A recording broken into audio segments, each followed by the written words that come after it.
A día de hoy, el cine en India llega a su audiencia de múltiples formas. En India están completamente rodeados del cine. Carteles, iconografía, inspiración de moda, contenido de televisión, internet y otras muchas plataformas. La audiencia no puede escapar de las películas de la gran pantalla. India es uno de los mayores mercados cinematográficos del mundo, productora de sus propias películas y capaz de autoabastecerse. El público indio parece gravitar hacia películas de Bollywood y esa parece ser la marca del país. Esto se debe a su capacidad y su permisividad de participación de la audiencia e interacción de ella con las películas. En India, el espectador medio aplaude, silba, grita a la pantalla, incluso en el cine. Y es mucho más fácil cantar con canciones de un musical que repetir los diálogos de una película que has visto un par de veces. El compromiso de la audiencia india con el cine es muy diferente al compromiso de la audiencia occidental. Por otro lado, el cine indio consigue beneficios gracias a exportación, y el cine que se exporta indio es el cine de Bollywood. Consiste en superproducciones musicales llenas de acción que tratan temas históricos, mitológicos, llenas de color, música, bailes. Los personajes no discuten, danzan. A ojos de un espectador externo, este parece ser el único cine producido por India. Sin embargo, el cine autóctono de Bombay no es el único del país. El cine realista fue muy importante para el país en la década de los 50, cuando, recién independizados como colonia británica, se vio una gran necesidad de hacer cine autóctono que les diferenciase como colonia y como un país propio. Es clave remarcar que era el Estado el interesado por el realismo y no la audiencia. El cine preferido por la audiencia continuaba siendo el de Bombay. Es más, esta necesidad de realismo se vio también motivada por los orientalistas británicos que temían que esta nueva modernidad y esta nueva independencia de India hiciera perder las costumbres etnográficas del país. Entonces, los orientalistas británicos y los cineastas indios se vieron en una misión de catalogar y documentar las características indígenas de India. Uno de estos cineastas fue Satyajit Ray. Nació en Calcuta el 2 de mayo de 1921. Se reconoce como el cineasta bengalí más valorado a nivel internacional, además de ser escritor, ilustrador, editor y diseñador gráfico. Sketching, painting, drawing, I had it at the back of my mind while I was in college. Ray dirigió alrededor de 37 películas en su vida con una manera muy singular y humana de hacer cine. Uno de sus trabajos más reconocidos y considerado por críticos de todo el mundo como uno de los mejores logros de la cinematografía india es la trilogía de Apu. 3 películas basadas en la novela de autor bengalí e influenciadas por el neorrealismo italiano. Estas son Pater Panchali, Aparajito y Apur Sansar, las cuales nos relatan la evolución de Apu, el protagonista de la película. Cada una representa la infancia, la adolescencia y la madurez de este personaje respectivamente. En 1949, Satyajit trabajó como asistente de dirección en la película El Río de Jean Renoir, primera producción filmada en Technicolor en la India. Allí, aprovechó la oportunidad para comentarle a Renoir sobre la idea de hacer su propia película. El cineasta francés lo animó a seguir y así se origina la primera película de la trilogía, Pater Panchali, en español La canción del camino. Toda la película se desarrolla en el ambiente rural de un pueblo de Bengala, donde observamos los escasos recursos económicos y la precariedad de condiciones de vida de una familia que hacen que el padre tenga que buscar trabajo fuera del hogar, mientras que la mujer se encarga de mantener a sus hijos a pesar de las dificultades. Las escenas retratan la sencillez de lo cotidiano, momentos simples pero importantes, paisajes con planos largos y estáticos de carácter realista que logran crear un vínculo estrecho con el espectador. La aparición y evolución de Apu la vemos desde su nacimiento. Desde el principio notamos la curiosidad y espíritu explorador del personaje por conocer el mundo.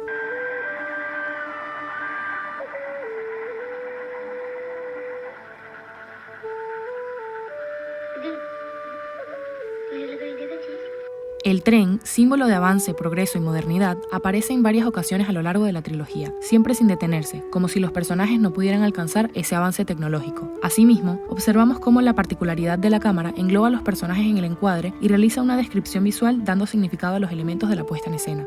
La música ocupa un papel fundamental en las 3 películas. Este trabajo fue realizado por el compositor Ravi Shankar. El conjunto entre las imágenes y el sonido se vuelve homogéneo en la narración, a tal punto que en varias escenas el tono dramático se le adjudica a la música, como por ejemplo en la muerte de Harihar, el padre de Apu. Ray era un director completamente desconocido. En ese entonces dirigió esta película con un bajo presupuesto. El éxito de Pater Panchali fue tal que logró una subvención del gobierno de Bengala Occidental y terminó la trilogía por orden del primer ministro de la India, además de ganar el primer premio a mejor documento humano en el Festival de Cannes. La segunda parte, Aparajito, comienza en Benares, ciudad a la que emigra la familia para una mejor vida. Allí vive con su madre y padre hasta la muerte del segundo. Después del suceso, madre e hijo vuelven al campo, donde Apu entra en la escuela. En esta parte de la trilogía se muestra su desarrollo escolar hasta alcanzar la universidad con la ayuda de una beca. Es durante este periodo que la madre de Apu muere, sin estar él a su lado. La muerte es uno de los elementos más presentes a lo largo de la trilogía. Se muestra lo trágico del suceso, como en la conversación desesperada de la madre que teme morir, o el sufrimiento de Apu por la muerte de su esposa.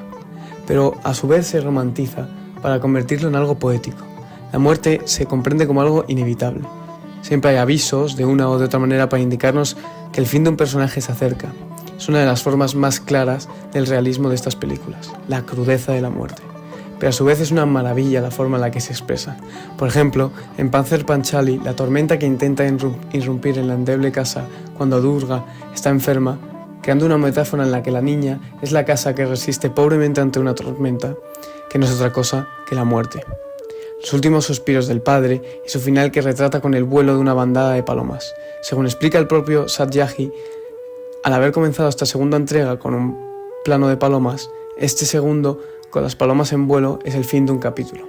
Son cientos los matices y detalles que Satyajit Ray añade a la trilogía para hacernos ver las diferentes costumbres y tradiciones de la India, tanto de la vida rural como de la vida en la ciudad. Del comportamiento de la sociedad y de cómo ésta está estructurada, refiriéndose a la composición de las clases o a la institución que representa a la familia y cuál es el rol de cada uno. Nos muestra cómo se trata de una sociedad patriarcal en la que la mujer está relegada a un puesto de ama de casa, de la vital importancia que poseen los vecinos, tanto para bien como para mal, debido a la poca privacidad de la que gozan las personas, cuya vida privada se expone constantemente a este grupo de personas que les rodea, de los matrimonios concertados, en los cuales las familias escogen los mejores candidatos para sus hijos o los más convenientes, como le sucede al propio Apu, quien se resiste a ello, pero termina casándose por compromiso. O sus rituales y sus elementos sagrados como los dioses indios, los teatros o las celebraciones. Se muestra la importancia del Ganges en una escena en la que los niños, hombres y mujeres se bañan en sus aguas y se purifican con ellas. Y se nos muestra, mediante un pilla-pilla, lo que suponen las vacas para la cultura. También nos es mostrado la importancia de las lenguas y las regiones del país, sobre todo la de Bengala, cuando nos hacen escuchar ese poema sobre la tierra. En la tercera entrega, Apur Sansar, encontramos a un Apu adulto que abandona la imprenta en Calcuta y que busca convertirse en escritor. Poco después, este se casa por conveniencia y contra su voluntad, en lo que resulta ser un matrimonio muy feliz, hasta que durante el parto, Aparna, su mujer, muere dando a luz al hijo de ambos, Kayahal. Después de eso, Apu reniega a su hijo y de la escritura, yéndose a trabajar a una mina de carbón, para que luego su amigo le convence de volver en búsqueda de su hijo y cuidar de él, acabando así su desarrollo al haberse convertido en padre. La obra pertenece al género Bildungsroman. La traducción literal del término es novela de aprendizaje. Este género no es otra cosa que lo que ya conocemos todos como categoría Coming of Age, en la que seguimos el crecimiento de unos personajes a través de su niñez, después su adolescencia y por último su vida de adulto. A lo largo de la trilogía de Apu seguimos el desarrollo mental y físico de este personaje, quien pasa de ser un niño curioso y aventurero a un joven estudioso y dedicado para acabar convirtiéndose en un adulto idealista, culto y sobre todo padre.